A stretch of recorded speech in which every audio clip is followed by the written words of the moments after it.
हाथरस कांड ने कई परिवारों का घर उजाड़ दिया, कई परिवारों को बेबस कर दिया। लोग रो रहे हैं, बिलख रहे हैं। ऐसी कई सारी कहानियां हैं जिसे आप सुनेंगे तो दंग रह जाएंगे, होश उड़ जाएंगे। हाथरस के सत्संग में जिस तरह से भगदड़ मची, 121 से ज़्यादा लोगों की मौत हुई।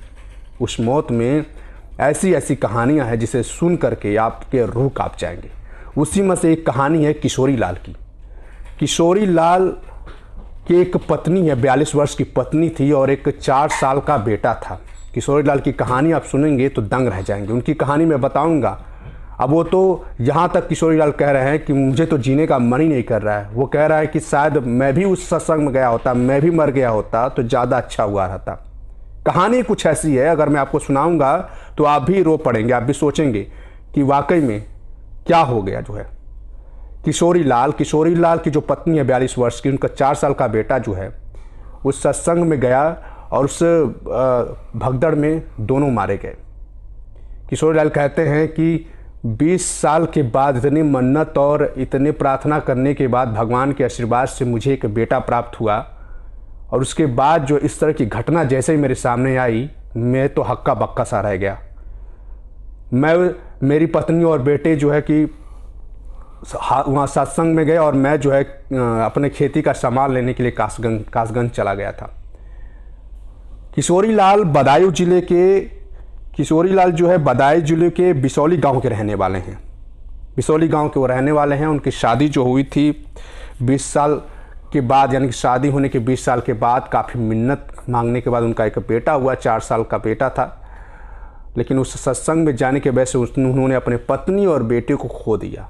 अब सोचिए, उनका पूरा परिवार उजड़ गया, उनके घर में अब कोई नहीं रह गया है, सिर्फ अकेले वो बचे हैं। इस तरह का दर्दनाक ऐसी जो है कि कई कहानियां आपको मिलेंगी जिन्होंने अपना परिवार जो है उस सत्संग में खो दिया है।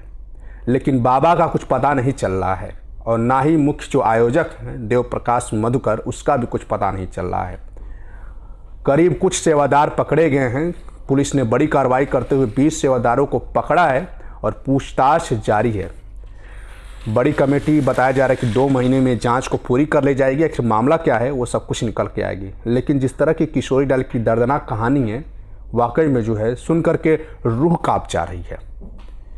बाकी इस तरह के बाबाओं से आप ही सावधान रहिए, बचिए, जो इस तरह के चमत्कार और ढोंग दिखा करके लोगों को ठगने का भी काम करते हैं और लोगों को बहलाने का भी काम करते हैं। इन लोगों से बचिए।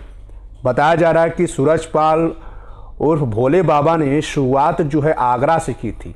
आगरा से उन्होंने घर पे सत्संग करना शुरू किया था। इसके बाद जो है बड़े जो है वो बन गए, भोले बाबा के नाम से अपने आप को खुद को भगवान भी कहने लगे।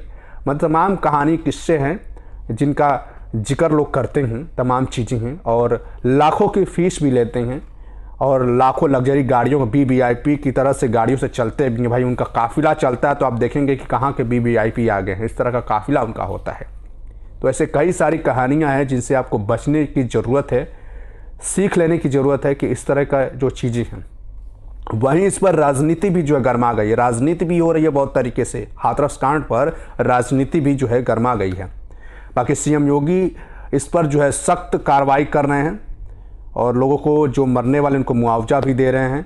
2-2 लाख रुपए जो जिनकी मृत्यु हुई और जो घायल उनको 50-50 हज़ार रुपये भी दे रही है। और लगातार जो है उत्तर प्रदेश की पुलिस जो है बाबा पे दबिश दे रही है पकड़ने के लिए। कहाँ मिले, कैसे पकड़े, तमाम चीज़ें हैं। बाकी आज के लिए इतना ही।